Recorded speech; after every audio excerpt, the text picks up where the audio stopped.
there's one little thing that I would like to take you back to. What you've mentioned in your book is the religion of the Harappan people. Now, it is surprising that no historians before the New Age, not the New Age, but the new revised version or the reclaimed version of history that we have now, has touched upon the aspect of religion and have not considered it important enough to consider history through that course and lens as well. Why is that? You see, this is a very pertinent question. Why it has not been done, I can only hazard a guess. And that is that a group of historians who have been dominant so far, they are very reluctant to acknowledge and accept a continuous civilization. Whereas, Harappan civilization was actually excavated in the colonial period, and the archaeologists who were involved in the excavations at various sites at Harappa, they included Indian archaeologists and of course British archaeologists. And all their papers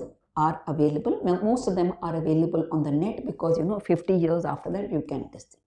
And it is absolutely surprising. I would really urge some of you who are interested to read John Marshall's work on Mohenjo-daro. And by no chance can we regard him, I don't think you can accuse him of having any particular bias. And apart from that, the works of Indian historians, Indian archaeologists who were there. Now, they are very clear. They are very clear that whatever the religion of the Harappan people, we cannot call it Hinduism. Because we have no evidence of what they called it. Perhaps they did not call it anything. So, to use the term Hinduism for Harappan religion is incorrect because it is projecting back into the past a contemporary term which did not exist.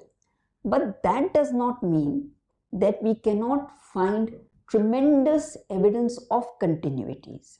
For example, the famous seal, Shiva seal, proto-Shiva or whatever you want to call it.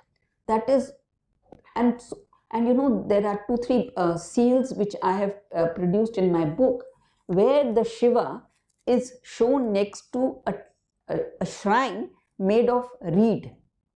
So, I'm not saying that temples existed there, but these tablets that we have found, these seals that we have found at Harappa show a structure made of reed and Shiva or proto-Shiva is standing next to that.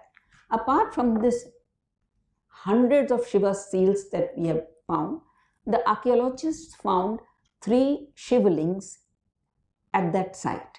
And those photographs are also there. As they were excavating, they were recording and photographing. Then female deities. Female deity remains such an important part, right, of our religion till today. The worship of people tree. Buddha attained enlightenment under the people tree. Even today, if you ask a gardener to cut the people tree, he'll say, I will not do it. So much evidence of continuity.